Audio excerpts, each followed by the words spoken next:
n'abasumba y'abakyala n'abaami bakoze bulungi era bakulira empekale z'abaana. Tubasaba ekitiibwa basumba bwena, tubasaba ekitiibwa mwena abali mu kibiina, naffe mutukozemu omulimu ogw'amaanyi. Haleluya, mutufudde kye tuli era Mukama bawe omukisa. Ngenda kusaba omusomi wange onsomere, ojja kunyamba osomeko speed. Exodus chapter 12 tandika ku nnyo olusooka okome ku 14.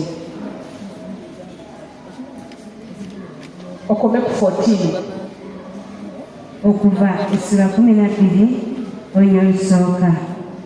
Awo Mukama n'abagamba Musa ne Alooni mu nsi y'e Misiri ng'ayogera nti, omwezi guno gulibabeerera ogw'olubereberye mu myezi, gulibabeerera omwezi ogw'olubereberye ogw'omwaka. Mugambe ekibiina kyonna ekya Isirayiri nga mwogera nti, ku lunaku olw'ekkumi olw'omwezi guno balyetwalira buli muntu omwana gw'endiga n'ennyumba z'abajjajja baabwe bwe ziri, omwana gw'endiga buli nnyumba.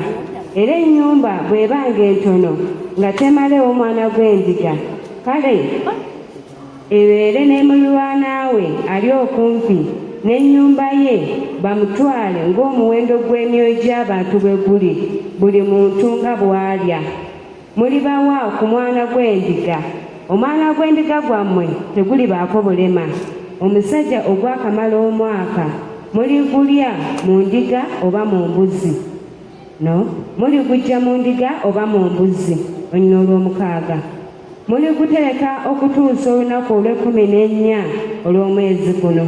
Ekkuŋŋaaniro lyonna ery'ekibiina kya Isirayiri baligutta lwaggulo, era balitwala ku musaayi baguteeke ku mikuubeto gyombi ne ku kabonero ne ku nnyumba mwe baliguliira.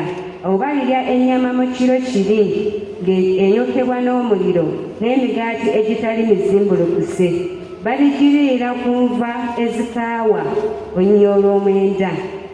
Temuligiryangako mbisi newankubadde enfumbe n'amazzi, wabula enjokye n'omuliro. Omutwe gwayo n'ebigere byayo ne mu byenda byayo. Nammwe temugirekangawo okutuusa enkya, naye erekebwangako okutuusa enkya. Muligyokya n'omuliro. Era bwe mutyo muligirya nga mwesibye ebimyu n'engatto nga ziri mu bigere byammwe n'omuggo nga guli mu mukono gwammwe. Muligiryanga mangu. Eyo kwe kuyitako kwa Mukama, kubanga ndiyita mu nsi ey'e Misiri mu kiro kiri. Ndikuba ababereberye bonna ab'ensi y'e Misiri omuntu era n'ensolo, era ku bakatonda bonna ab'e Misiri ndisala emisango nze Mukama. Awo omusaayi gulibabeerera akabonero ku nnyumba zammwe ze mulimu. Nange ndiraba omusaayi ndibayitako, so tewalibeera lumbe ku mmwe okubazikiriza bwe ndikuba ensi ey'e Misiri. Era olunaku luno lulibabeerera ekijjukizo, nammwe munaalwekuumanga embaga ya Mukama mu mirembe gyammwe gyonna. Munaalwekuumanga embaga mu tteeka eritaggwaawo. Haleluya. Kubirako engalo Mukama olw'ekigambo kye. Tulaba wano abaana ba Isirayiri baali bakyali mu buddu, baali bakyali mu buwambe, baali bakyali Misiri. Naye wakati nga balimu ebyo byonna, nga baakaabirira Mukama abajje mu buddu, abajje mu kkomera, abasumulule. Era Mukama nga yamaze dda obatumira Musa anaabanunula. Omutwe gwange guli the Lord's Passover. The Lord's Passover oba okuyitawo kwa Mukama. Kati nze nange omwaka ogwa 2020 nguyise nze nganzi, nguyise Misiri. mu Misiri abaana ba Isirayiri baalaba ennaku, abaana ba Isirayiri baakaaba amaziga, abaana ba Isirayiri baali baddu, abaana ba Isirayiri baabulwa, abaana ba Isirayiri baatulugunyizibwa, they were oppressed. Byonna byaliwo. Mu 2020 abaana ba Mukama n'ensi ya Mukama n'amawanga gonna abantu bakaabye.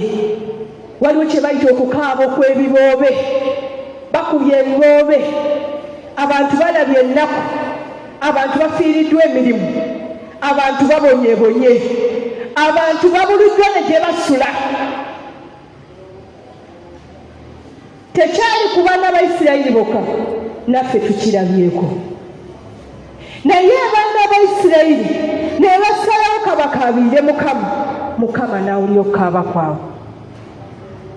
Amen. Kati naffe twebaza Katonda eyasseereddewo ennaku zino 3 nti tumunoonye, nti tumukaabirire.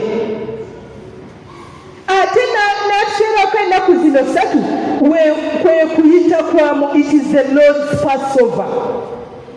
Mu nnaku zino 3 ze tulimu, ye is the Lord's Passover. Abaana ba Isirayiri bano baali tebasobola kuva mu buddu, baali tebasobola kuva mu kubonaabona, baali tebasobola kuva mu nnaku byonna byonna bye baayitamu nga teba followinze Mukama kyabagamba. Mukama n'agamba Mozesi nti bateeketeeke, nti bafune omwana gw'endiga oba bafune omwana gw'embuzi ogutaliiko bbala, bagulye. Naye akanyiriri akasinga okunkwatako ke tugenda okwesibako nnyo kali ku verse 39.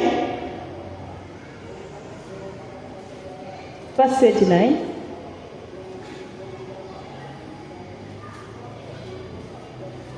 Verse 9.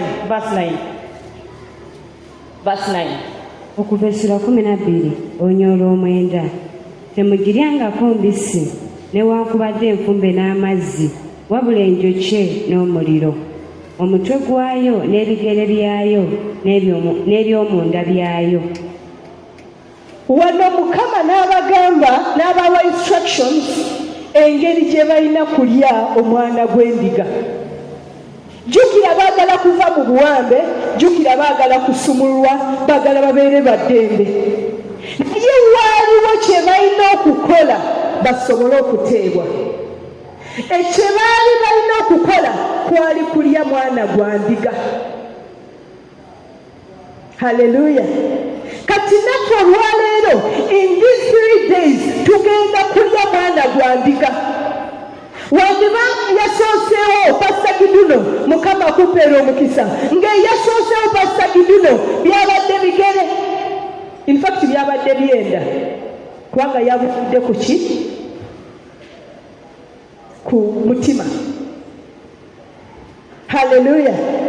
Newaddewo ate Basaziya naye n'aleeta ekike era nabyo bibadde byenda.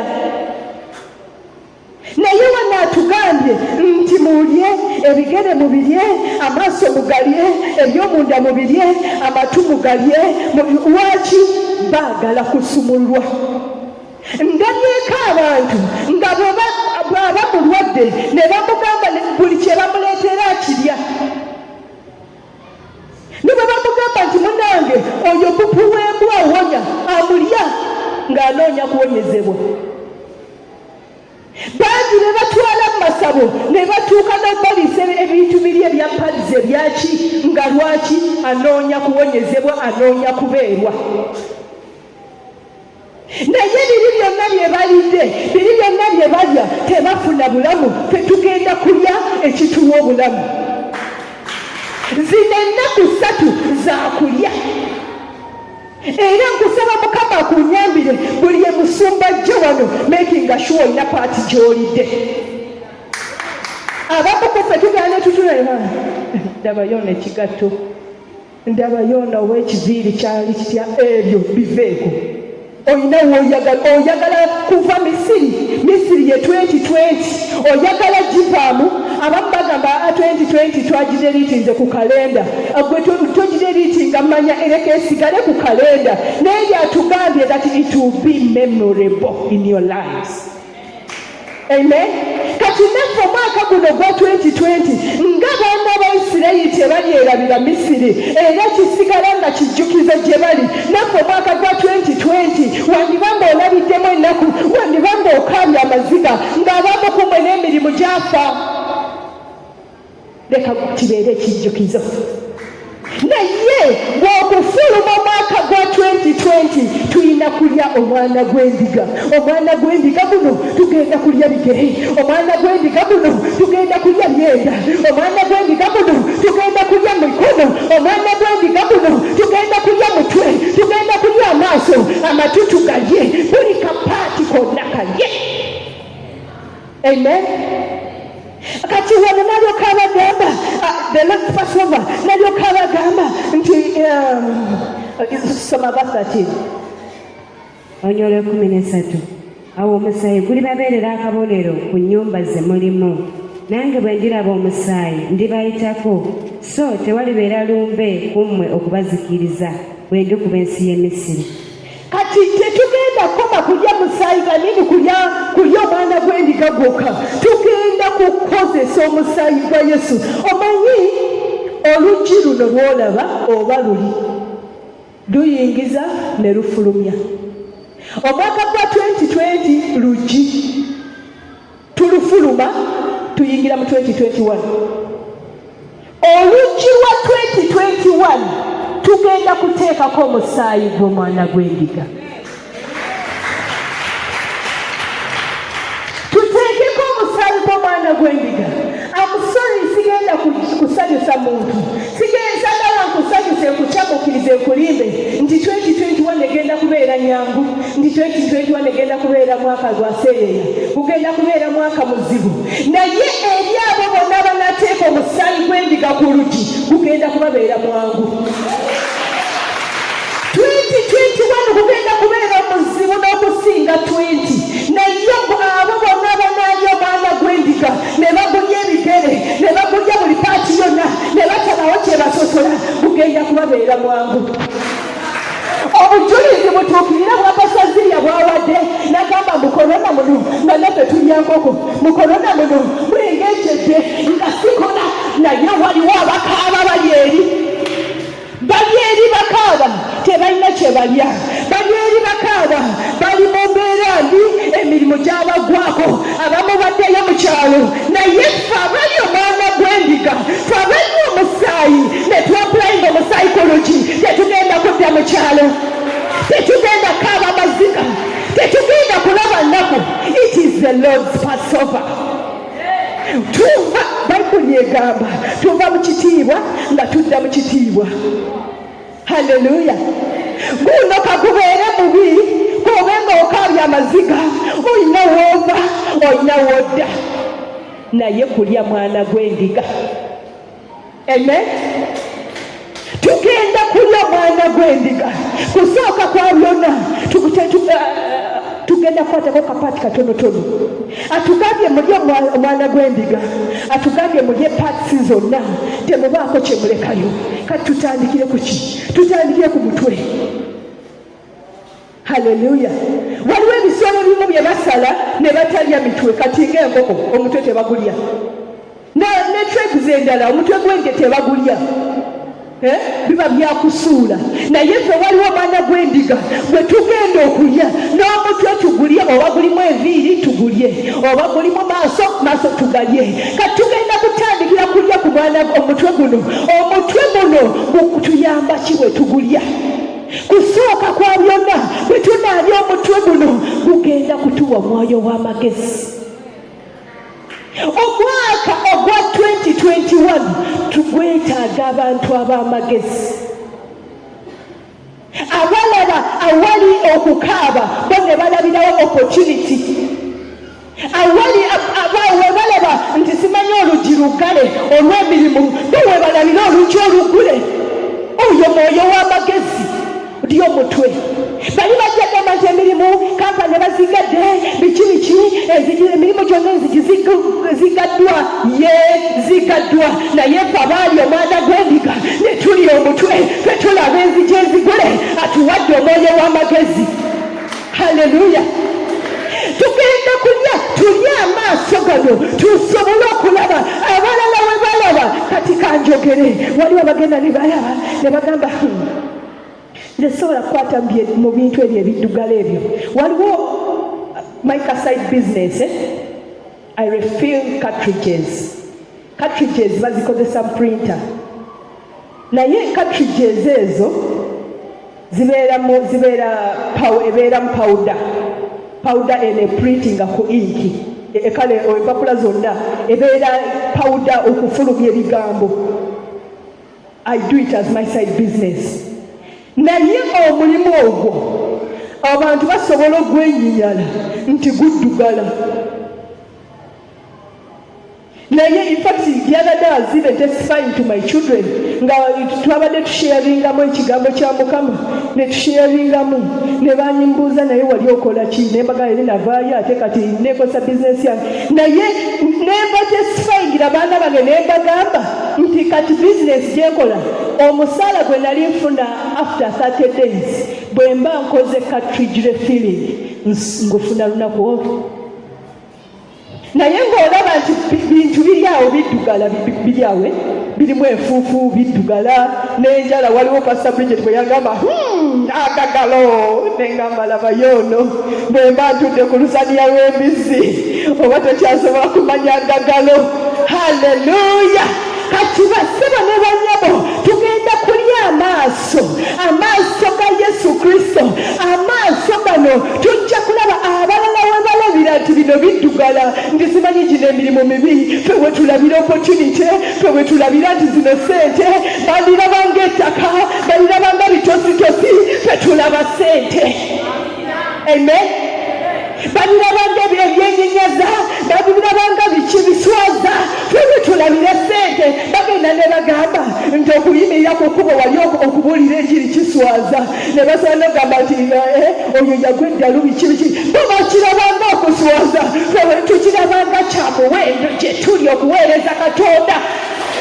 Kati omwaka gwa 2020 tugenda kubanga tulengera wala tugenda kulaba ebintu mu ngeri ey'enjawulo etali ng'ey'abali abalala nga tulidde amaaso aga Mukama waffe Yesu. Amen. Tugenda kulya amatuuge. Munansonyiwa nze nkola emirimu mingi ndi mukyala mukozi and working is my hobby. Ndunda obumyu era byonna nja bibagamba naye akamyu kano waliwo bwe kalwala amatu endwadde bagiyita iyakanka naye bw'otunula mu matu ago biba bikyafu bingi nnyo ng'olaba nti byenyenyaza. Naye abantu abamanyi ekiriisa n'amatu bagalya galina kalishamu esinga kalishamu gyotalabangako bano abakekenyera amagumba biki kati ojja kiraba nti sisobola kulya amatu galimu ebikyafu gabagaba amatu gamu neibawo sijja kugamba gatunulemu gabanga galimu ebikyafu ogenyinyali ffe tetugenda genyinyala ffe tugenda kulya amatu ga Yesu Kristo. Awo tugenda kubanga tuwulira buli kigambo kya Katonda ekijja nga tukiwulira n'okuwulira okusinga bali. Haleluya. Tugenda kulya amatuge tusobole okuwulira eddoboozi lye. Jjukira bw'owulira eddoboozi lye ye yakulungamya n'agamba kati kola kino kati tambula odde wali kati wakokolayo kati tandika bizinensi eri kati tandika ekyo kye bayita okulya omwana gw'endiga. Haleluya. Tugenda kulya agenze n'agamba nti n'ebyomunda biri bimubirye. Ebyomunda muli mubaamu ebyenda mubaamu omutima mubaamu there's so many organs eziri munda eyo naye munda muno lwaki tubirya lwaki tubyetaaga nga bwe mbagamba sigenda bayimba nti omwaka gwa 2021 gugenda kubeera mwaka mwangu nnyo ffe tugenda kulya so that omuntu nobwakunyiiza ojja gamba bugamba tuli mu nnaku za luvannyuma ng'otambula ogende nga tolina gw'osibira ku mutima nga tolina gw'okolerako ntondo nga tolina gw'onyiigira ng'osonyiwa busonyiwa ng'ebyomunda walya bya yesu kristo ng'omutima walya gwa yesu kristo ogujjudde ekisa n'okusaasira n'omuntu nobwakola ekintu ekibi ennyo ng'ogamba bugambi sonyiwa mukama sonyiwa. That is the year of 2021. Abalala we banyiigira bwe togenda kunyiiga ng'olidde ebyomunda ebya mukama waffe yesu. Abalala we bakolera entondo bwe togenda kukola ntondo. Abalala we basimbira emitima ewuubujja bwe togenda kuzimba mutima ne bwe banaamukolera n'omugamba mukama weebale mukama agulumizibwe nga bw'omukoledde nange bw'ogenda okunkolera. Haleluya! Ekyo kyekituliisa ebyomunda biri ebyomunda ebya mukama waffe yesu. Haleluya! Nga tetulina bujja nga tetulina bukyayi nga tetulina busungu ng'osonyiwa busonyiwa ng'osaasira busaasizi. Jjukira it's going to be a year of struggle. Nti obwakabaka bwa Katonda babutwala na kuwaguza era ababuwaguza the kingdom of God suffers violence and the violence take it by force. Era nange nja kugamba 2021 suffers violence and the violence take it by force. Naye ffe we are taking it by force nga tumaze kulya mukama waffe yesu kristo yenna. Hallelujah. Taking it by force how? Nobonasanga nti omuntu ono azibidde bizinensi ojja kumga kale bambi laba yono alowooza okubba bizinensi yange akomye n'atamanya nti ate gwe amaaso go galengera wala galaba ekinene n'okusingako kino kyabbye. Haleluya. N'otamunyiigira n'otamuloga n'otamusabira bisaala by'amalogo n'otamusalira musango kubanga omaze kulya ebyomunda. Amen. Tugenda kulya emikono gye. Abantu abasinga mu mwaka gwa 2020 bafiiriddwa emirimu bafiiriddwa businesses bafiiriddwa sente ebintu ebyali bitambula byonna byatuula byatuula on a standstill. Abaali bazimba tebakyazimba, abaali baimportinga maali tebakyagireeta, abaali batikula containers tebakyazitikula, abaali balina kegs mu kibuga tebakyalina. Ebintu byonna biri on a standstill. Naye ffe tugenda kulya emikono gya mukama waffe yesu. We shall not suffer losses. Amen. Bwe tunaalya emikono gya mukama waffe yesu buli kye tukwatako kinaabeera kya mukisa. Bwe tunaalya emikono gya mukama waffe yesu abalala we bafiirizibwa ne bakola nga bafiirizibwa ffe tetugenda kufiirizibwa. Bwe tunaalya emikono gya mukama waffe yesu abalala we bakaabira nti tebalina mirimu nti tebalina kyakola nti emirimu gibuze ffe tugenda kubeera nga tulina emirimu. Basazi abadde ayogedde nti waliwo oli sente azitereka n'asanga nga bazibbye ng'emizimu zigibbye.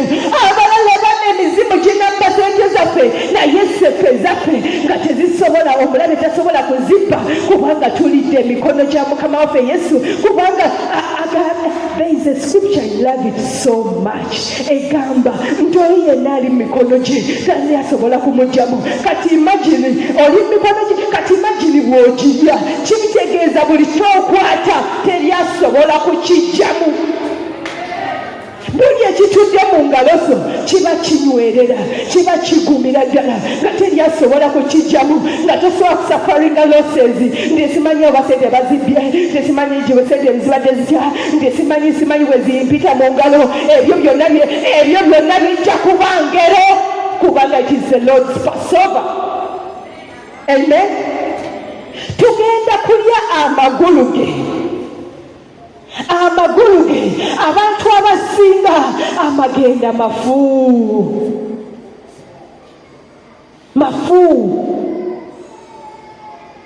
abantu abasinga tugenda ne tuloota ng'oli eyo mu nsiko, oli mu kibira, oli mu dduumu, oli otambulira mu bifo ebikyafu byokka, tolirootako ng'otambulidde nga korona, nga kololo oba ku streets eza Serena ziri, tolikirootako. Eva oloota oli eyo mu bifo ebibi byokka byokka, mu buyumba obubi, mu nsiko, eyo woola. Eva you're there. Amagenda mafu, amagenda gasibibwa, amagenda gawambibwa, naye bwe tunaalya amagulu ga Mukama waffe Yesu, amagenda gaffe gagenda kubeera ga ddembe. Atugambye it is the Lord's Passover. Hallelujah. The Lord's Passover, awo we tugenda okutambulira tuva mu 2020 tugenda mu 2021. Mu kutambula awo waliwo abagenda okwesitala bagwe lwakuba tebalidde Mukama waffe Yesu. Mu kutambula awo waliwo abagenda okusinkanaganya bagweyo. I'm not a prophet of doom. Naye amagombe gansabye era ne ku Fatefasi ojja kuwulira abantu nga bangi nti bafudde. Ojja kuwulira nti oba simanyi bano bafunye accident ne bafiirawo. Nto byonna ojja naye ffe abaabiikulirwa abaaweebwa tugenda kulya amagulu ge n'awali ekinnya tetuyitawo atubuusa bubuusa n'atuteeka. Bayibuli egamba nti atujja mitositosi n'atusimba ku lwazi. Haleluya. Abamu ku ffe amagulu gaffe gandibanga gabadde mitositosi nga tolina na levo gy'osobola kweyongerako. Naye ffe abali omubiri gwa Yesu Kristo abali amagulu ge amagulu gaffe gagenda kubeera faamu nga gatambulira ku lwazi nga tegeesitala nga tegali mitositosi ate nga tegagwa mu binnya nti oba amagombe gatumire nedda ssebo nedda nnyabo. Hallelujah. We are passing over, we are crossing over from 2020 to 2021 triumphantly. I mean, mu buwanguzi obw'ekitalo. Hallelujah. Omuntu atambulira kati nze nga bwendi wano entambula gye ntambulamu tesobola kubeera n'oli atambulira bitositosi, tesobola kubeera n'oli ali mu maggwa atambula, mulimu amaggwa, mulimu ebintu ebifumita, mulimu ebiruma. We cannot be the same. We cannot walk at the same pace. Tetusobola kutambula ku levo y'emu. Oli atambula bimufumita n'agwa, n'asooka n'agwa wansi n'atandika okugyamu amaggwa agamufumise. Oli atambula gatositosi ne gamusiba amagulu, oluusi n'abigwamu, oluusi n'akoowa. Naye ffe bwe tunaalya amagulu ge tugenda kutambula n'obuvumu obw'amaanyi ennyo. Tuyingire omwaka gwa 2021 n'obuvumu obw'amaanyi ennyo nga tetutya mbeera yonna mu linnya lya Yesu Kristo. It is the Lord's Passover. Nti kuyitawo kwa Mukama. Kati tugenda kulya amagulu ge tusobole okutambula. Bali abalala we balaalabira bannange ate kino kyewuunyisa. Mukama waffe Yesu ye yajja n'atambula ku mazzi, ali ku mazzi. Imagine how I call it how soft the water is. Ng'olinnyamu ekigere ne kibbira ye ng'atambula butambuzi. Nange ekyo kyenkulangirirako bw'oti abalala nga babbira gwe togenda kubbira, abalala nga bali mitositosi gwe togenda kubeera mitositosi, abalala nga batya bagamba we cannot cross this lake. Bagamba bano tetusobola kuyitawo, simanyi ennyanja nnene nnyo, simanyi amazzi gali diipu nnyo, simanyi wano waliwo ogunnya gunene, sisobola kuyitawo. Olidde ebigere bya Yesu bwe bwotyo bw'ogenda kuyitawo otambule n'obuvumu ennyo. Kyentegeeza omulabe wo w'atasobola kuyita bw'ogenda kuyitawo kubanga olidde ebigere bya Mukama waffe Yesu. Njagala oddemu okubya akafaananyi kali Mukama waffe Yesu ng'ali ku mazzi ng'atambula. Bamekaba kati kangambe singa bali abaamutta, singa bajja akaseera ako nga baagala bamutte at that moment. n'agamba kantandika okutambulira ku mazzi. Olowooza bandi musanzeewo, olowooza bandi mugoberedde, olowooza bandi mwesibyeko, olowooza bandi mulondodde. Nawe bwekiti bwe kigenda okubeera bw'onoolya ebigere bya Yesu, bw'onoolya ebigere bye.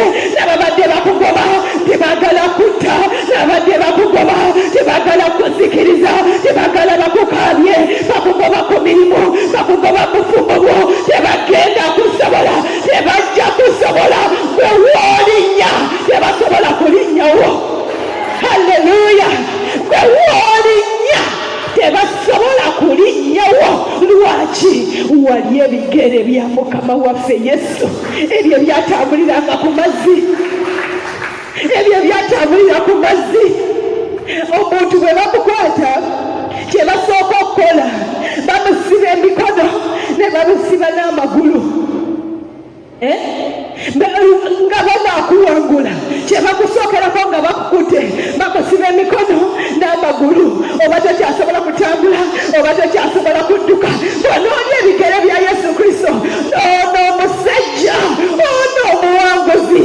Ye naye bwe yagenda emagombe, emizimu ne sitaani byali tebisobola kumusiba mikono nti bimusibire emagombe, byali tebisobola kumusiba magulu nti oba asigaleyo emagombe. Olw'okuba ebigere bye biri famu era yatambula butambuzi. I'm sure they were just looking on. I'm sure ngambye, I'm sure Mukama waffe Yesu bwe yagenda bwe yaka emagombe, nzikiriza baali bamutunuulira butunuulizi, bagezaako okumugyako ebisumuluzo, yabikutte edda tebakyasobola bimugyamu biri mu ngalo. Bagezaako okumukwata mikono basigaleyo naye ng'abamizimu, gisigaleyo naye emagombe, naye nga tebamusobola. Batunula butunuzi nga yaalinya avaayo emagombe, nga yaalinya avaayo emagombe, n'afuluma emagombe n'atuula. Ne buli omu neeyimba that he is risen. Kati kiki ekyakusiba? Bakusuula, there is this, nti ye bamusuula in a den of lions, nti ye bamusuula mu kinnya ekirimu lions is what? Ekirimu empologoma. Omanyi n'abalogo nabo bwe baluba baloga bakopa buli ekiri mu Bayibuli, nakyo kibakola. Kati waliwo abamu ku ffe nga bo baakukwata ne bakusuula wakati mu kinnya kijjudde emizimu, misambu, amayembe, lubaale, bitambo, biteega, nga kyonna kiri eyo. Ne bakusuulayo nga balowooza ogenda kumalibwawo, naye olw'okuba titulidde emagulu ga Mukama waffe Yesu, tugenda kutambula butambuzi nga tufuluma mizimu gyabwe, oba bagituwongamu oba bagitukola ki, nga tugifuluma mu bufulumi kubanga tulidde ebigere bya Mukama waffe Yesu. Haleluya! Tugenda kulya Yesu yenna tumumaleyo. Kati kiri kyenkugamba nga bwe natandise nenkugamba nti omwaka gwa 2022-21 tegujja kubeera mwangu, naye ku lwabo abanaalya omwaka gw'endiga, ku lwabo abanaasinga omusaayi gwa Yesu ku nzigi, be bagenda okubeera abawanguzi, be bagenda okubanguyira. Kati nange enjokera eri obulamu bwo nti omwaka ogwa 2022 gugenda kubeera mwaka gwa ssanyu kubanga olidde omwana gw'endiga, gugenda kubeera mwaka gw'amagenda g'obuwanguzi kubanga olidde omwana gw'endiga, gugenda kubeera mwaka gwa buwanguzi kubanga olidde omwana gw'endiga, gugenda kubeera mwaka wonova mu levo nga weeyongera ku levo endala, gugenda kubeera mwaka abalala babalabira nti enzigi nzigale, gugenda kubeera mwaka nga gwazigi nzigule kubanga ffe yatubikulidde ekyama kya Passover, yatubikulidde ekyama kyakulya mwana gw'endiga. Haleluya! Yatubikulidde ekyama, yatubikulidde ekyama. Haleluya! Waliwo kye bayita kalondoozi. Abaana ba Isirayiri bano bwe baali bava Misiri nga bamaze okulya omwana gw'endiga ogwo, nga batuuse ku nnyanja emyufu, Mukama n'ajawula ne bayitawo bali abalabe baabwe ne babalondoola nti tulina obbasanga, tulina obbakwata, tulina obbakomyawo, balina okuddamu babeere baddu. mukwano gwange, my dear sisters, my dear mothers, my dear brothers, waliwo abagamba nti wadde yeefuula wadde yawangudde guno omwaka gwa 2020 naye omwaka gwa 2021 tagenda guwangula, tagenda guyitako, agenda kundaba nga bayogeddemu ebyoto byabwe, nga bayogeddemu eddoko lyabwe, nga bakoze byonna. Naye ffe ababikuyitwa ekyama nakugambye ddayo some verse 13 okusoma from 12 and 13 okuva 12 onyole 12. Kubanga ndiyita mu nsi y'e Misiri mu kiro kiri, ndikuba ababereberye bonna mu nsi ey'e Misiri, omuntu era n'ensolo, era ku bakatonda bonna ab'e Misiri ndisala emisango, nze Mukama. Awo omusaayi gulibabeerera akabonero ku nnyumba ze mulimu. Nange bwe ndiraba omusaayi ndibayitako, so tewalibeera lumbe ku mmwe okubazikiriza bwe ndikuba ensi y'e Misiri. Kati kye mbadde ngamba, waliwo sitaani n'emizimu gye yeeteeseteese. Mu 2020 tubadde ne korona. Mu 2020 abantu bafudde siriimu, abantu bafudde kansa, abantu bafudde ebirwadde eby'enjawulo, abantu bafudde umagino omuntu n'afa diabetes, n'afa pressure, byonna bibaddewo. Haleluya. Kati sitaani yeeteeseteese nti wadde ogw'okuba obuwangudde mu 2020 n'oyingira mu 2021 yeeteeseteese okugolokosa ebirwadde eby'engeri ng'eyo ebyatta baganda bo, ebyatta abazadde bo, abigolokose eby'obulamu bo naawe obeere kyekimu. Naye nze nkugambye omwaka gwa 2021 waliwo olugi. Era on that day on 31st onyambanga, wadde ogenda kubeera mu nyumba yo onyambanga, ogamba nteeka omusaayi gwa Yesu ku luggi lwa 2021. Korona tofudde korona 2020, togenda kufa korona 2021. Kiki kyetegeeza? Bw'obanga tekusse mu guno omwaka tegenda kulondoola, tegenda kutuukako mu 2021. Fetuteeka omusaayi gwa Yesu ku mwaka gwa 2021, endwadde tezitukole kabi. Wali n'agamba ndamu akasome kasati onyole 13. Awo omusaayi gulibabeerera akabonero ku nnyumba ze mulimu. Nange bwe ndiraba omusaayi ndibayitako, so tewalibeera lumbe ku mmwe okubazikiriza bwe ndikuba ensi y'e Misiri. Nti tewalibeera lumbe kubazikiriza. Kati nange nkugamba ffe nga tuyingira mu 2021 tuteeka omusaayi gwa Yesu ku mwaka ogwo. Tewabeere korona ekuzikiriza, tewabeere siriimu ekuzikiriza, tewabeere puresha ekuzikiriza, tewabeere zino endwadde ez'ensikirano zino ze muwulira ez'ebufamiriza ezo tezigenda kuzikiriza, kubanga agambye nti muteeke omusaayi gw'endiga ku nzigi zammwe. Era bw'osoma ne weeyongerayo tulaba nti Abamisiri ebiboobe byali buli wamu bonna, baali bakaaba buli wamu bonna, naye ng'abaana ba Isirayiri tebakaaba. Kiki Mukama kyakubikulira nti abalala nga bakaaba mu 2021 gwe togenda kukaaba, abalala nga bafiirwa gwe togenda kufiirwa. Haleluya. Abalala nga baziika gwe togenda kuziika, kubanga tuteesa omusaayi gwa Yesu. Hallelujah. I'm winding up telling you that nti omwaka gwa 2021 olw'okuba tetulidde, olw'okuba nti the Lord's Passover gugenda kubeera mwaka gwa buwanguzi gye tuli, gugenda kubeera mwaka gwa kulaba essanyu lyokalyoka, nga si kukaaba maziga, nga si kulaba nnaku, nga kubeera mwaka nga gwa kukola ebyo bye bagamba nti abalokole tebakola. Abalokole bali be bagenda okukaaba kampanizi bazigadde nga amaaso gaziba, naye ffe nga tutandika bizinesi ez'empya. Haleluya. Ogwo gwe mwaka gwaffe, tusomeko mu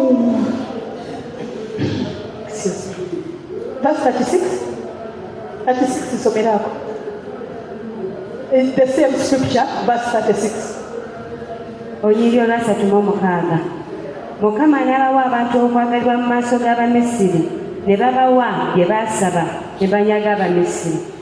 nti Mukama bw'omala kulya omwana gw'endiga n'ogulya gwonna n'ogumalayo akuwa okuganja.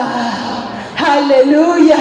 Kati nange njogera eri obulamu bwo nti wandiba ng'okyayitwa omwaka guno, wandiba ng'onyomeddwa omwaka guno, bandiba nga bakusosodde guno omwaka, bandiba nga babadde bakuteeka ku mizaani ne bakuwewa we bati, byonna babikoze, naye olw'okuba tulidde omwana gw'endiga gugenda kubeerera omwaka ogw'okuganja. Haleluya. Onoganja eri omwami wo, onoganja mu bakasomazi, onoganja mu basumba bo, onoganja mu baana bo, onoganja eri sente, onoganja eri amamotoka, onoganja eri amayumba, onoganja basebo ne banyabo.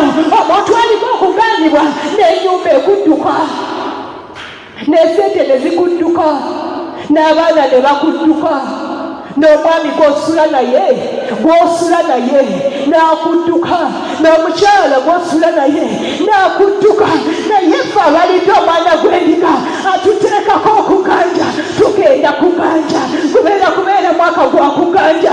Wano bwe tubadde tutandika naye ku verse 1 and 2 okuva essula 12 onyo olusooka.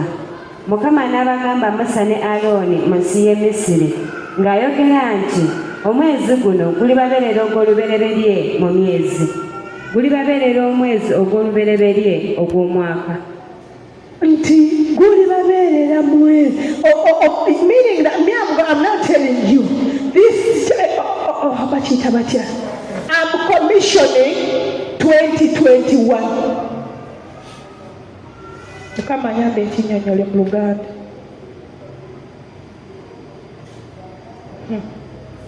Olaba bw'ozimba ennyumba wabaawo olunaku lwe bayita housewarming. Olunaku olwo lwa housewarming lubeera lunaku lwa ssanyu, lubeera lunaku lwa kulya, lubeera lunaku lwa kuzina. Haleluya.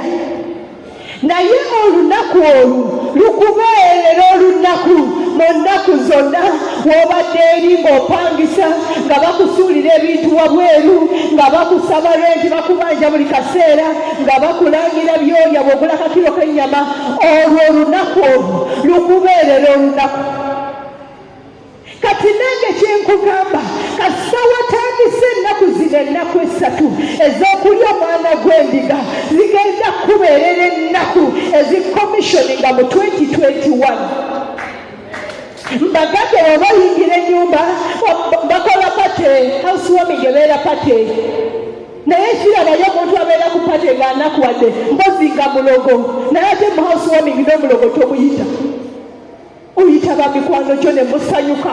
Kati naffe luno lwe lunaku lunaakubeerera olunaku mu mwaka gwonna ogwa 2021. Lunaakubeerera olunaku kubanga atubikulidde ekyama ekyokulya, atubikulidde ekyama ky'okuyitawo kwa Mukama mu linnya erya Mukama waffe Yesu. Lunaakubeerera olunaku ng'onooganja buli wamu, lunaakubeerera olunaku ng'olitambulanga nti ntambulanga sitya olw'omusaayi ogwayika. Lwakwa simanyi kuyimba. I love it, but Yesu yagimba ekyokuyimba, naye nga nkwagala nnyo. Nti ntambulanga sitya olw'omusaayi. Kati naffe guno omwaka ogwa 2021 gugenda tubeerera mwaka mu myaka nga tutambula nga tetutya. Abalala banaatiira korona ffe nga tetumutya, abalala banaatiira losezi ffe nga tetuzitya, abalala banaatiira okufa ffe nga tetufa, abalala banaatiira ekidibo ffe nga tuganja. Kiki kyenkugamba? Babadde bakulaba nga oliko ekidibo omwaka gwa 2021 onooganja, n'omwami akulabe onooganja, ne babosi bakulabe onooganja, n'ebyali byakudduka bikomewo gy'oli mu linnya erya Mukama waffe Yesu. Mukama abampeera omukisa. Tugenda kusaba, tugenda kuwaayo. Badde kusaba teekateeka ebiweebwayo, teekateeka ekiweebwayo, teekateeka n'abasumba, abakyala, abaami n'abaami. bakoze bulungi era bakulira enteekano ez'abaana. Tubasaba ekitiibwa Sumba Mwena, tubasaba ekitiibwa mwena abali mu kibiina. Naffe mutukozemu omulimu ogw'amaanyi. Haleluya, mutufudde kye tuli era Mukama bawa omukisa. Ngenda kusaba omusomi wange osomere, ojja kunyamba osomeko speed. Exodus chapter 12 tandika ku nnyo olusooka okome ku 14. Okome ku 14. Okuva essula 12 olunya olusooka. Awo Mukama n'abagamba Musa ne Alooni mu nsi y'e Misiri ng'ayogera nti, omwezi guno gulibabeerera ogw'olubereberye mu myezi, gulibabeerera omwezi ogw'olubereberye ogw'omwaka. Mugambe ekibiina kyonna ekya Isirayiri nga mwogera nti, ku lunaku olw'ekkumi olw'omwezi guno balyetwalira buli muntu omwana gw'endiga n'ennyumba z'abajjajja baabwe bwe ziri, omwana gw'endiga buli nnyumba. Era ennyumba bw'ebanga entono nga temalewo omwana gw'endiga, kale ebeere ne muliraanwa ali okumpi n'ennyumba ye, bamutwale ng'omuwendo gw'emyoyo gy'abantu bwe guli, buli muntu nga bw'alya. Mulibawa ku mwana gw'endiga. Omwana gw'endiga gwammwe tegulibaako bulema. Omusajja ogwakamala omwaka muligulya mu ndiga oba mu mbuzi. Muligujja mu ndiga oba mu mbuzi. Olunya olw'omukaaga. Muligutereka okutuusa olunaku olw'14 olw'omwezi guno. Ekkuŋŋaaniro lyonna ery'ekibiina kya Isirayiri balikutta lwaggulo, era balitwala ku musaayi baguteeke ku mikuubeto gyombi ne ku kabonero ne ku nnyumba mwe baliguliira. Awo balirya ennyama mu kiro kiri ng'eyokebwa n'omuliro n'emigaati egitali mizimbulukuse. Baligiriira ku nva ezikaawa. Olunya olw'omwenda. Temuligiryangako mbisi newankubadde enfumbe n'amazzi, wabula enjoshe n'omuliro. Omutwe gwayo n'ebigere byayo ne mu byenda byayo. Nammwe temugirekangawo okutuusa enkya, naye erekebwangako okutuusa enkya. Muligyokya n'omuliro. Era bwe mutyo muligirya nga mwesibye ebimyu n'engato nga ziri mu bigere byammwe n'omuggo nga guli mu mukono gwammwe. Muligiryanga mangu. Eyo kwe kuyitako kwa Mukama, kubanga ndiyita mu nsi ey'e Misiri mu kiro kiri. Ndikuba ababereberye bonna ab'ensi y'e Misiri omuntu era n'ensolo. Era ku bakatonda bonna ab'e Misiri ndisala emisango, nze Mukama. Awo omusaayi gulibabeerera akabonero ku nnyumba zammwe ze mulimu. Nange ndiraba omusaayi, ndibayitako, so tewalibeera lumbe ku mmwe okubazikiriza bwe ndikuba ensi ey'e Misiri. Era olunaku luno lulibabeerera ekijjukizo, nammwe munaalwekuumanga embaga ya Mukama mu mirembe gyammwe gyonna. Munaalwekuumanga embaga mu tteeka eritaggwaawo. Haleluya. Kubirako engalo Mukama olw'ekigambo kye. Tulaba wano abaana ba Isirayiri baali bakyali mu buddu, baali bakyali mu buwambe, baali bakyali Misiri.